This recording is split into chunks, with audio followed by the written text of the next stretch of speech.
हरे कृष्णा। हम श्रीमद् भगवद गीता के 13वें अध्याय प्रकृति पुरुष तथा चेतना इसके श्लोक संख्या 8 से 12 तक पढ़ने का प्रयास कर रहे हैं। इस पर आज हमारा तीसरा दिवस है। पहले हम श्लोक की कुछ आवृत्ति करेंगे। अमानित्वम अदम्भित्वम अमानित्वम् अदम्भित्वम् अहिंसा क्षान्तिर आर्जवम अहिंसा क्षान्तिरार्जवम् आचार्योपासनं शौचम आचार्योपासनं शौचम् धैर्यम् आत्मविनिग्रहः स्थैर्यम् आत्मविनिग्रहः इन्द्रियार्थेषु वैराग्यम् इन्द्रियार्थेषु वैराग्यम् अनहङ्कार एव च अनहङ्कार एव च जन्म मृत्यु जरा व्याधि जन्म मृत्यु जरा व्याधि दुःख दोषानुदर्शनम् दुःख दोष अनुदर्शनम् असक्तिरनभिष्वङ्गः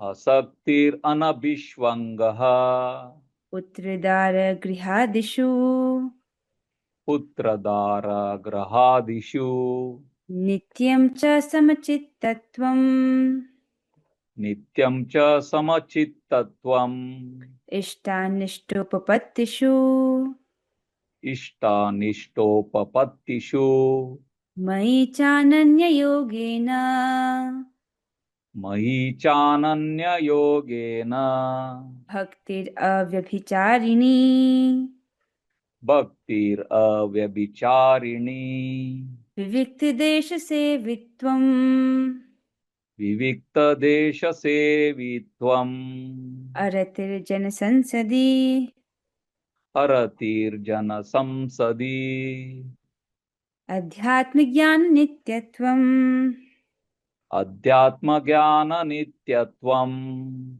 तत्त्वज्ञानार्थदर्शनम् तत्त्वज्ञानार्थदर्शनम् एतज्ज्ञानमिति प्रोक्तम् एतज्ज्ञानमिति प्रोक्तम् अज्ञानं यततोऽन्यथा अज्ञानं यदतो अन्यथा। बहुत सुंदर प्रभु जी। भगवान क्या कहते हैं श्लोक में? भगवान ने ज्ञान के 20 साधनों का वर्णन किया है। विनम्रता, दंभहीनता, अहिंसा, सहिष्णुता, सरलता, प्रामाणिक गुरु के पास जाना, पवित्रता भीतर की भी और बाहर की भी, स्थिरता, आत्मसंयम, इंद्रिय तृप्ति के विषयों का परित्याग, अहंकार का भाव अर्थात मिथ्या अहंकार का भाव, जन्म मृत्यु वृद्धावस्था तथा रोग के दोषों की अनुभूति करना। व्यक्ति देखता है कि जन्म मृत्यु वृद्धावस्था रोग अत्यंत कष्टकारी है, इस प्रकार से उसको अनुभूति होती है। वैराग्य, संतान, स्त्री, घर तथा अन्य वस्तुओं की ममता से मुक्ति, अच्छी तथा बुरी घटनाओं के प्रति समभाव, मेरे प्रति निरंतर अनन्य भक्ति, एकांत स्थान में रहने की इच्छा, जन समूह से विलगाव, आत्म साक्षात्कार की महत्ता को स्वीकारना। ये बहुत महत्वपूर्ण है कि व्यक्ति समझे कि मेरा आत्म साक्षात्कार कितना महत्वपूर्ण है और उसके लिए कार्य करे। और आत्म साक्षात्कार के पथ में सबसे बड़ा रोड़ा क्या है? सनत कुमार इसको बोलते हैं, चार कुमार, कि व्यक्ति अपने आत्म साक्षात्कार से अधिक महत्व किसी और चीज को देता है। इसलिए तो इस जगत में लोगों के पास 10-10, 12-12 घंटे नौकरी करने का समय है, लेकिन गीता कक्षा में आधा घंटा बैठने का समय नहीं है। क्या इसका आशय है? कि उनके पास आत्म साक्षात्कार को उन्होंने महत्व नहीं दिया है। मृत्यु तो कभी भी आ सकती है, व्यक्ति को उसकी तैयारी सबसे पहले करनी चाहिए। यदि आज देह छूटेगा तो क्या ले जाएगा व्यक्ति अपने साथ? न धन लेके जा सकता है, न घर, न रिश्ते, सब यहीं छूट जाएंगे। तो ऐसी कमाई करनी चाहिए जो शाश्वत उसको लाभ प्रदान करे। जैसे अभी आप भगवत गीता श्रवण कर रहे हो तो इसका जो लाभ है आपको शाश्वत रूप से प्राप्त हो रहा है। जैसे अभी अभी हमने श्लोकों को गाया था, ठीक है? तो श्लोक गा रहे हैं तो एक एक अक्षर से भगवान का ही स्वरूप प्रकट हो रहा है। भगवान इसको गीता महात्म्य में कहते हैं कि भगवत गीता में जो है एक एक अक्षर से मेरा ही स्वरूप प्रकट होता है। तो भगवत गीता भगवान से अभिन्न है, साक्षात भगवान है। और भगवान की पहली आज्ञा ही है कि अपने मन और बुद्धि को मुझ में लगाओ। तो आप सबका ही अनुभव होगा, जब आप श्लोक गा रहे हो तब आप पूरे फोकस से एक एक अक्षर को पढ़ने का प्रयास करते हो ना, तो देखना उस वक्त आपकी मन भी वहीं लगा है और बुद्धि भी वहीं लगी है कि नहीं? तो गीता पढ़ रहे हैं तब तो हम भगवान की पहली आज्ञा का बहुत अच्छे से पालन उस वक्त, एटलीस्ट उस वक्त कर पाते हैं, है कि नहीं? तो ये सब आशीर्वाद है और ऐसा करके हमारा चित्त बहुत तीव्रता से शुद्ध होता है। और गीता पढ़ते हैं तो बहुत बड़े बड़ी सुकृति जो है वो व्यक्ति को प्राप्त होती है, बड़े बड़े पुण्य, भक्तोन्मुखी सुकृति। ऐसा बोला जाता है कि जो प्रतिदिन भगवत गीता पढ़ता है उसके द्वारा करोड़ों अश्वमेध यज्ञ कर लिए मान लिए जाते हैं। एक अश्वमेध का फल क्या होता है? नहीं, 100 अश्वमेध यज्ञ जो कर ले उसको स्वर्ग का राज्य प्राप्त हो जाता है। ये हम लोग स्वर्ग का राज्य प्राप्त करने के लिए भजन नहीं कर रहे हैं, लेकिन इसका पुण्य ही बहुत है। हजारों हजारों अश्वमेध यज्ञ करने का फल उसको प्राप्त हो जाता है। हाँ, तो कहाँ थे हम कि आत्म साक्षात्कार की महत्ता को स्वीकारना तथा परम सत्य की दार्शनिक खोज, इन सबको मैं ज्ञान घोषित करता हूँ। परम सत्य की दार्शनिक खोज, ब्रह्म, परमात्मा, भगवान, इस प्रकार से 3 स्तरों पर जो है अनुभव किया जाता है परम सत्य को। तो इन सबको भगवान जो है वो ज्ञान घोषित करते हैं और इनके अतिरिक्त जो भी है वह सब अज्ञान है। आशा कि आपको समझ आ रहा होगा। स्कूल की पढ़ाई केवल जीविका तक ही सीमित है। स्कूल की पढ़ाई कर रहा है व्यक्ति ताकि उसका पेट पल सके, और तो उसका कुछ प्रयोजन नहीं है। वास्तविक ज्ञान वह है जिसका वर्णन भगवान यहाँ पर बोल रहे हैं इन श्लोकों में। तो हमने पिछले कुछ दिनों में इस श्लोक पर चर्चा किया है। अनुवाद और तात्पर्य कृष्ण कृपा मूर्ति श्री श्रीमद एसी भक्ति वेदांत स्वामी श्री प्रभुपाद द्वारा। आज हम वहीं से आगे बढ़ेंगे। कल आपने जाना था कि हम कैसे पता करें कि हमारी आध्यात्मिक ज्ञान में कितनी प्रगति हुई है ना? तो प्रभुपाद जी बताते हैं व्यक्ति चेक करे कि अमानित्वम और अदम्भित्वम का गुण कितना आया है, अर्थात स्वयं के लिए क्या हम मान सम्मान पाने की स्पृहा से कितना रहित हुए हैं, और ये अदम्भित्वम का गुण हमें कितना आया है, अर्थात दम्भहीनता। दम्भहीनता अर्थात जो नहीं है उसको दिखाना। जैसे जो व्यक्ति धार्मिक सिद्धांत को नहीं जानता लेकिन धार्मिक गुरु होने का दावा कर रहा है, इससे हम कितना रहित हुए हैं। इस प्रकार से व्यक्ति चेक करे कि वो कितना उसने प्रगति किया है। कल हमने पढ़ा था आत्म संयम तक हमने कल पढ़ा था, जिसमें इंद्रियों का निग्रह करने के लिए प्रभुपाद जी बताते हैं, जीभ का नियंत्रण, कानों को आंखों को भगवान की सेवा में लगाना आदि वो बताते हैं। और लास्ट बात हम पढ़ रहे थे कि भगवत गीता केवल भक्ति के विज्ञान का प्रतिपादन करती है।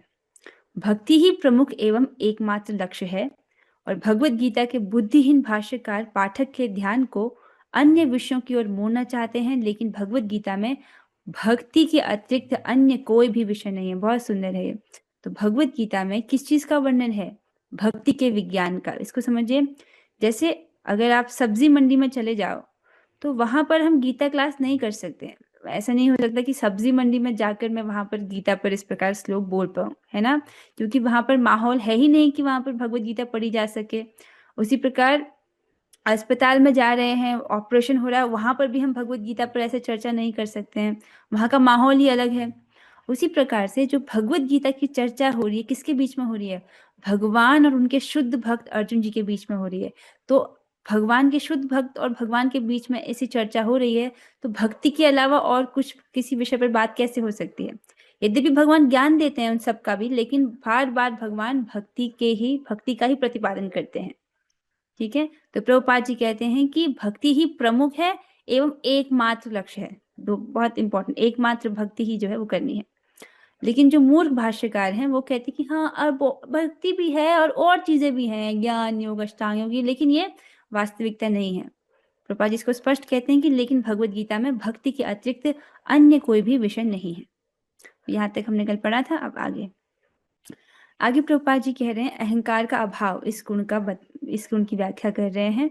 अर्थात मिथ्या अहंकार का अर्थ है इस शरीर को आत्मा मानना।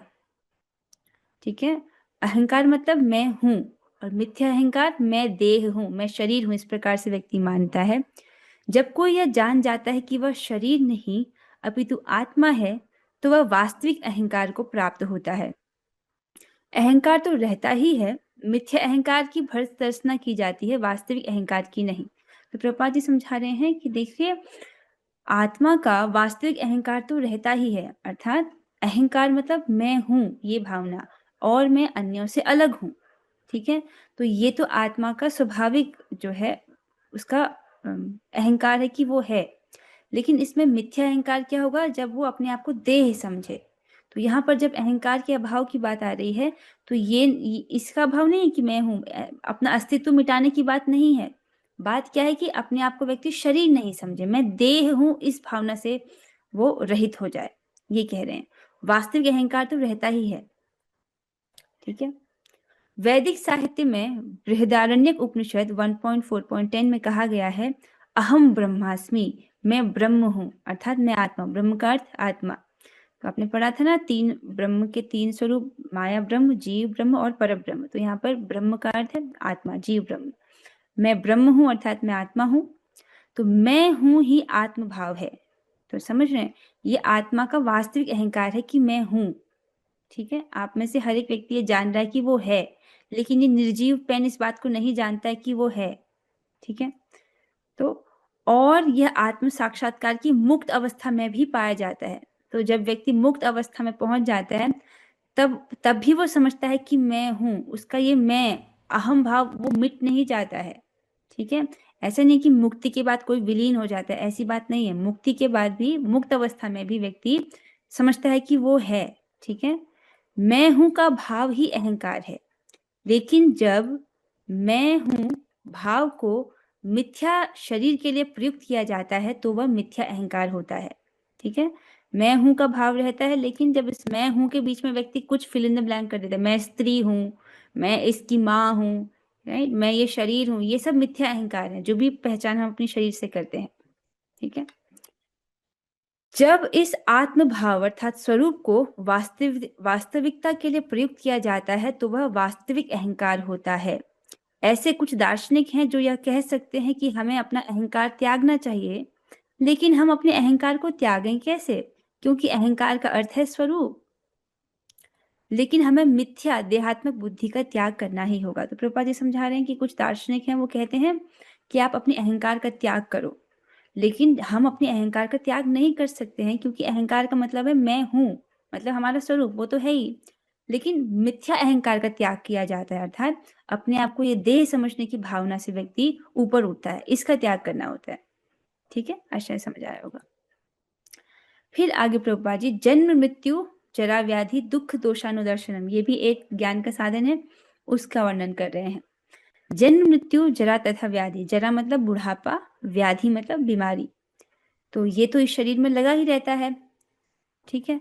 तो जन्म मृत्यु जरा तथा व्याधि को स्वीकार करने के कष्ट को समझना चाहिए। तो अगर जन्म हो रहा है, तब मृत्यु भी निश्चित है, और क्योंकि ये देह भौतिक है, तो इसमें बुढ़ापा भी आएगा और बीमारी भी आएगी। तो इस प्रकार से व्यक्ति देखता है कि इस देह में अत्यंत कष्ट है, जन्म का कष्ट है, मृत्यु का कष्ट है, बुढ़ापे का कष्ट है और बीमारियों का कष्ट है। इस प्रकार से व्यक्ति उसको देखता है।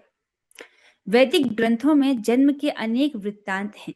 श्रीमद् भागवत में जन्म से पूर्व की स्थिति, माता के गर्भ में बालक के निवास, उसके कष्ट आदि का सजीव वर्णन हुआ है। तो भागवत में ये बहुत सुंदर तरीके से वर्णन है, जिसमें बताया गया है कि जो गर्भ में बालक को बहुत कष्ट होता है, मतलब गर्भ में जीवात्मा को बहुत कष्ट होता है।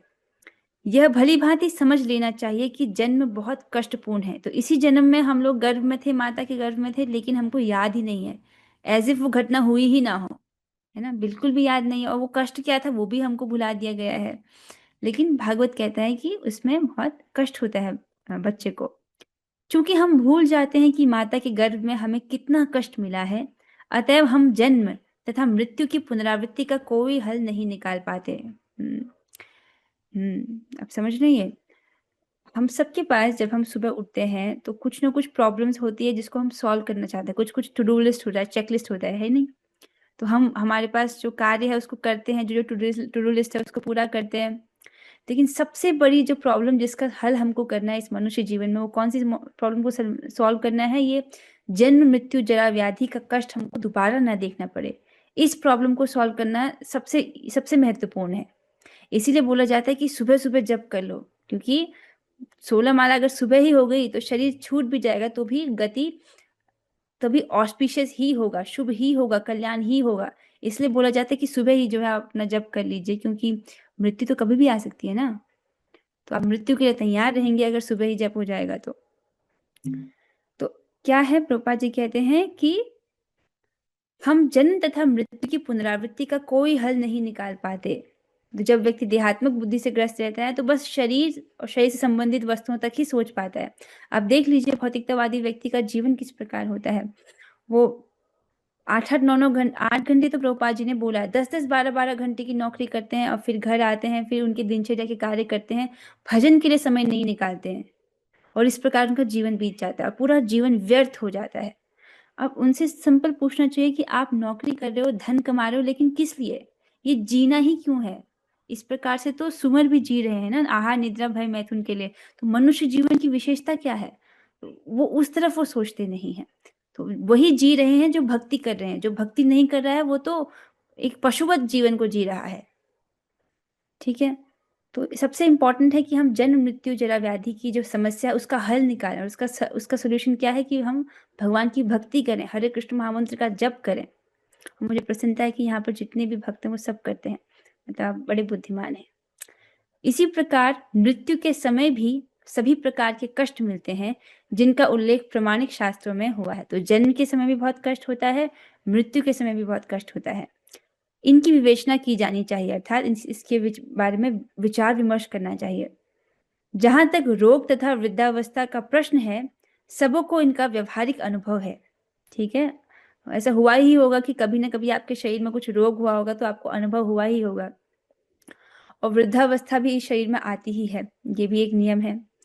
कोई भी रोगग्रस्त नहीं होना चाहता और कोई भी बूढ़ा नहीं होना चाहता, है ना। इमेजिन कर लीजिए सारे दांत गिर गए हैं, कौन चाहता है ऐसा? तो कोई बूढ़ा नहीं होना चाहता, लेकिन इनसे बचा भी नहीं जा सकता। जब तक जन्म मृत्यु तथा जरा व्याधि के जब तक जन्म मृत्यु जरा व्याधि के दुख को देखते हुए इस भौतिक जीवन के प्रति निराशावादी दृष्टिकोण नहीं बना पाते, तब तक आध्यात्मिक जीवन में प्रगति करने के लिए कोई प्रोत्साहन नहीं रह जाता। ये कितना गहरी और बात कर रहे हैं प्रभुपाद जी। देखिए, व्यक्ति इस भौतिक जगत को ऑब्जर्व करता है, देखता है कि इसमें बहुत दुख है, चाहे जन्म हो, मृत्यु हो, बुढ़ापा हो, बीमारी हो, और अपने प्रियजनों को भी तो देह त्यागते हुए देखना, ये भी तो दुख है ही। अपने प्रियजन अगर बीमारी में है तो भी वो भी दुख होता है। और भी ये आध्यात्मिक, आधि भौतिक और आधि दैविक क्लेश तो है। इस प्रकार से व्यक्ति देखता है इस भौतिक जगत में तो कष्ट ही कष्ट है। एक के देखो, एक कष्ट चले जाता है फिर दूसरा कष्ट आ जाता है, वो चले जाता है फिर तीसरा कष्ट आ जाता है, इस प्रकार से कष्ट लगे ही रहते हैं। तो व्यक्ति देखता है, और ऐसा करते हुए भौतिक जीवन के प्रति निराशावादी दृष्टिकोण नहीं बना पाते। मतलब भौतिक जीवन के प्रति व्यक्ति का निराशावादी दृष्टिकोण हो जाता है कि हाँ, इस भौतिक जगत जीवन में सुख है ही नहीं। वो इस बात से कन्विंस हो जाता है। शास्त्र तो बार बार कह रहा है कि भौतिक जीवन में सुख है ही नहीं, लेकिन जो मनुष्य है वो ऐसी झूठी धारणा करता है कि बस ये प्रॉब्लम सॉल्व हो जाए फिर मैं सुखी हो जाऊंगा, बस ये चीज फिक्स हो जाए फिर मैं सुखी हो जाऊंगा, लेकिन ऐसा नहीं होता। ठीक है। जैसे लोग सोचते हैं कि हम शादी कर लेंगे तो हम सुखी हो जाएंगे, लेकिन शादी करते हैं, फिर बच्चा होता है, फिर बच्चे को पालने के लिए बहुत सारा, कितना बच्चे को स्कूल लेकर जाना है, कितना सारा काम होता है, और शादी में कितने सारे रिस्पॉन्सिबिलिटीज और आ जाते हैं सर पर, रिश्तेदार में बहुत सारे झंझट आ जाते हैं ना। व्यक्ति सोचता है मैं सुखी होऊंगा, लेकिन सबका अनुभव है कोई उसमें भी कोई सुख नहीं है। सुख तो एकमात्र भगवान की भक्ति भक्ति में ही है, चाहे हम किसी भी आश्रम में क्यों ना हो। ठीक है। तो व्यक्ति ये समझता है कि भौतिक जीवन जो है उसमें कोई सुख नहीं है, इस प्रकार से उसने उसके प्रति निराशावादी दृष्टिकोण बना दिया है।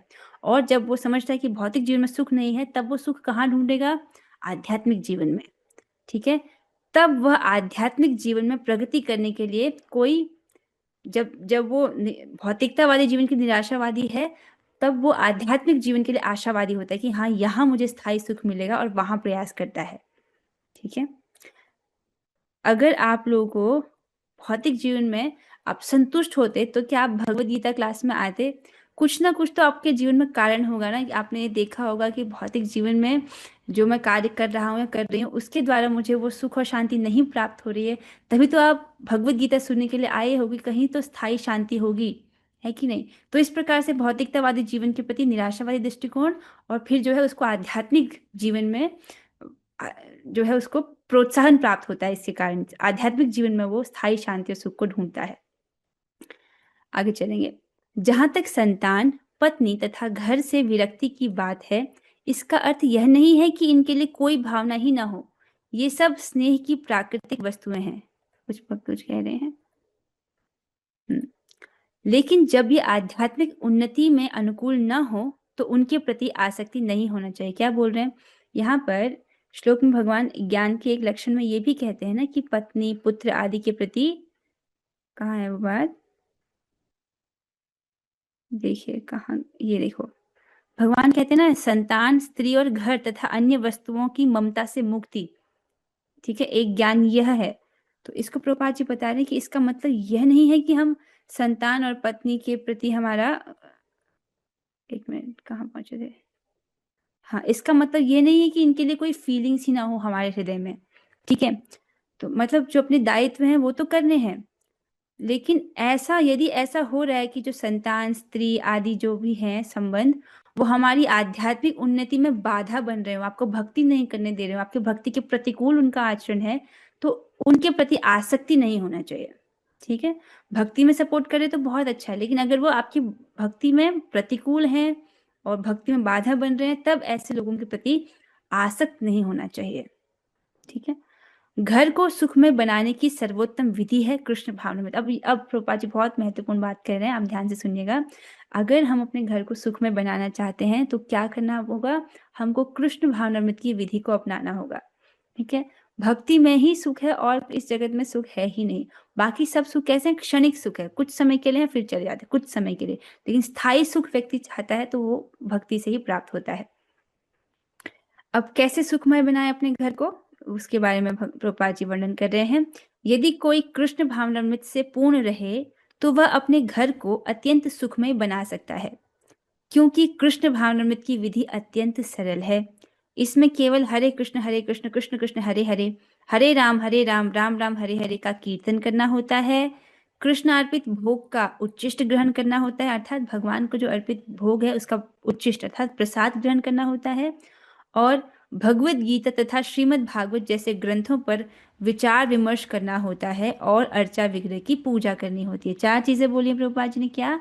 हरे कृष्ण महामंत्र का कीर्तन करो, केवल प्रसाद खाओ, भगवत गीता और श्रीमद् भागवत जैसे जो ग्रंथ है उस पर विचार विमर्श करो, अर्थात भक्तों की संगति में सुनो, ठीक है। खुद से हम कितना पढ़ पाते हैं वो तो आप खुद ही जानते हो। एक दिन पढ़ेंगे, एक हफ्ते, चलो एक हफ्ते तक पढ़ लेंगे डिसिप्लिन से, उसके बाद डिसिप्लिन अकेले में करना उतना आसान नहीं होता जितना आसान सब भक्तों के साथ में होता है। अभी डिसिप्लिन है ना, हम सबके साथ में आकर के रोज गीता पढ़ पाते हैं, है कि नहीं? तो भगवत गीता और भागवतम जैसे ग्रंथों पर विचार विमर्श, और चौथा क्या बोला प्रभुपाद जी? चौथा क्या बोल रहे हैं प्रभुपाद जी? अर्चा विग्रह की पूजा करनी होती है। इन चारों बातों से मनुष्य सुखी होगा, और इस चीज को आप अपने जीवन में अनुभव कर सकते हो। आप स्वयं देखिए, भक्ति में आने से पूर्व आप अधिक सुखी थे या अब अधिक सुखी हो? क्या आप भक्ति में आने से पूर्व वाले जीवन में वापस जाना चाहते हैं, जब इतना कंफ्यूजन था जीवन में? है, इसका मतलब कुछ तो शांति का अनुभव कर रहे हो, कुछ तो सुख का अनुभव कर रहे हो भक्ति में, है कि नहीं? तो इस प्रकार से जो है मनुष्य वो सुखी होगा। ये बहुत सुंदर प्रोसेस है। देखिए, जैसे जैसे हम भक्ति कर रहे हैं हमारी जो चेतना है वो शुद्ध होती जा रही है, और जितना जितना व्यक्ति की चेतना शुद्ध होती जाती है उसको उतना उतना उच्चतर सुख का अनुभव होता है, ठीक है। और जैसे जैसे चेतना शुद्ध होती जा रही है, भगवान के प्रति हमारा जो सुप्त कृष्ण प्रेम है वो जागृत होता जाता है, तब वही भगवान की कथाएं जिनको हम सुन रहे हैं वो और अधिक मधुर लगने लगती हैं, समझ रहे हैं? तो बहुत अच्छा है कि चित्त शुद्ध हो जाए, फिर जो भगवान की सुंदर रसमयी कथाएं हैं उसको कान से भर भर के पियो, ठीक है। तो ये सुख का बहुत सुंदर सा फॉर्मूला है। बस भक्ति करते रहिए, इससे चित्त जो है शुद्ध होगा, और जितना अधिक चित्त शुद्ध होगा आप उतना अधिक जो है भगवान की कथाओं का आस्वादन कर पाएंगे। मनुष्य को चाहिए कि अपने परिवार के सदस्यों को भी ऐसी शिक्षा दे, ठीक है। आपको तो क्लास में बताए सुन ही रहे हैं, लेकिन परिवार में भी ऐसी शिक्षा दे, जैसे जो माताएं वो अपने बच्चों को भी भक्ति में लगाएं। एक सिंपल सी चीज आप कर सकते हो, अपने बच्चों से भगवान को तुलसी दल अर्पित करवाना, ये भी बहुत बड़ी भक्ति है।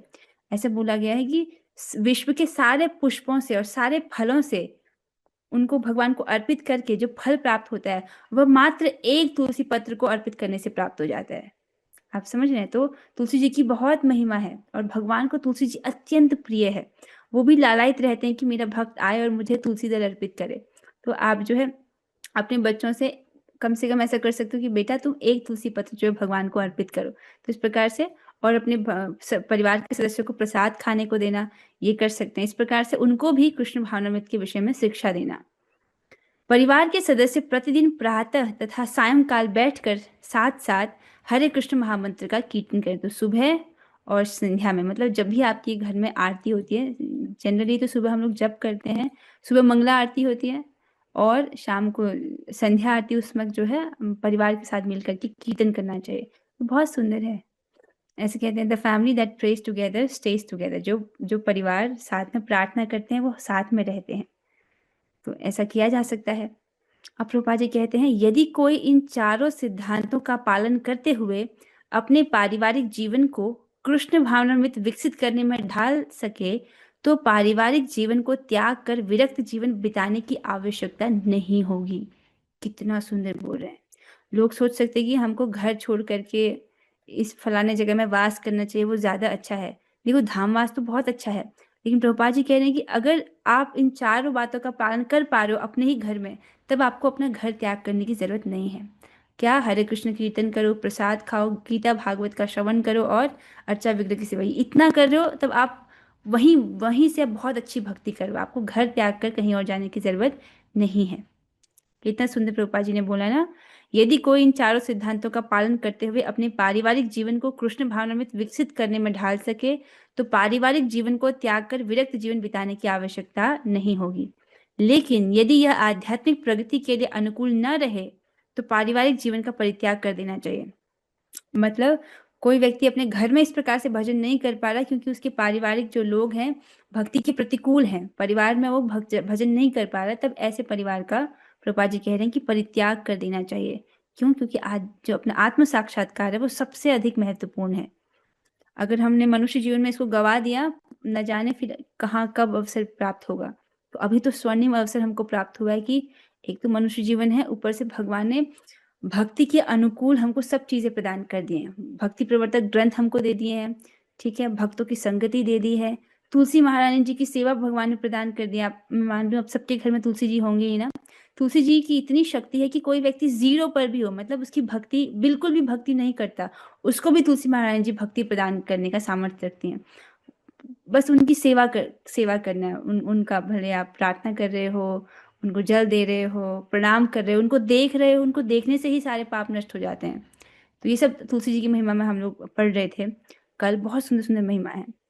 तो अगर प्रभुपाद जी कह रहे हैं कि अगर परिवार जो है, पारिवारिक जीवन अगर आध्यात्मिक जीवन के लिए प्रतिकूल हो तो ऐसे पारिवारिक जीवन का परित्याग कर देना चाहिए। मतलब प्रायोरिटी रखनी चाहिए भक्ति को, ठीक है। इससे आगे जो है हम कल पढ़ेंगे, ठीक है। आशा है कि आपको समझ आया होगा। आज जो चर्चा किया उससे संबंधित किसी का प्रश्न हो तो पूछ सकते हैं। हाँ ठीक है, अंशिका माता जी को कुछ पूछना है क्या? ये आज की क्लास से संबंधित है? ओके ठीक है, हाँ जी माता जी पूछिए। माता जी, जैसा कि आपने बताया कि तुलसी दल जो है वो भगवान कृष्ण को अत्यंत प्रिय है, तो क्या हमें तुलसी दल खाना नहीं चाहिए जिससे उनका अपमान हो जाएगा? जो तुलसी दल आप भगवान को अर्पित करते हो उसको खाना चाहिए। अम्बरीश महाराज जी के प्रसंग में ये आता है कि उन्होंने अपनी रसना से वो तुलसी दल का, जो भगवान को अर्पित प्रसाद है और जो तुलसी है, उसका वो ग्रहण करते थे। उससे हमारे जो जीवा है वो शुद्ध होती है। तो जो तुलसी दल आप भगवान को अर्पित करते हो उसको आप खा सकते हो, वो तो खाना ही चाहिए, ठीक है। लेकिन जो तुलसी को, कोई मान लो कुछ लोग ऐसे हैं जो चाय पीने के लिए तुलसी के पत्ते इस्तेमाल करते हैं, वैसा बिल्कुल नहीं करना चाहिए। जो प्रसादी तुलसी है उसको तो खाना ही चाहिए, ठीक है माता जी। ठीक है, अब इसके साथ हम आज हुई चर्चा को यहाँ पर विश्राम देते हैं। आशा आपको कुछ प्रकाश प्राप्त होगा। हम 3 बार हरे कृष्ण महामंत्र करेंगे, आप लोग माइक ऑन कीजिएगा। हरे कृष्णा कृष्ण कृष्णा हरे हरे, हरे राम राम राम हरे हरे, हरे कृष्णा कृष्ण कृष्णा हरे हरे, हरे राम राम हरे हरे, हरे कृष्णा कृष्ण कृष्णा हरे हरे, हरे राम राम हरे हरे। श्रीमद् भगवद गीता की जय। जगत गुरु श्रील प्रभुपाद की जय। नामाचार्य शंकरदास ठाकुर की जय। श्रीधाम वृंदावन की जय। जय जय श्री राधे निताय गौर प्रेमानंदे। हरि हरि हरि बोल। हरे कृष्ण। हरे कृष्ण।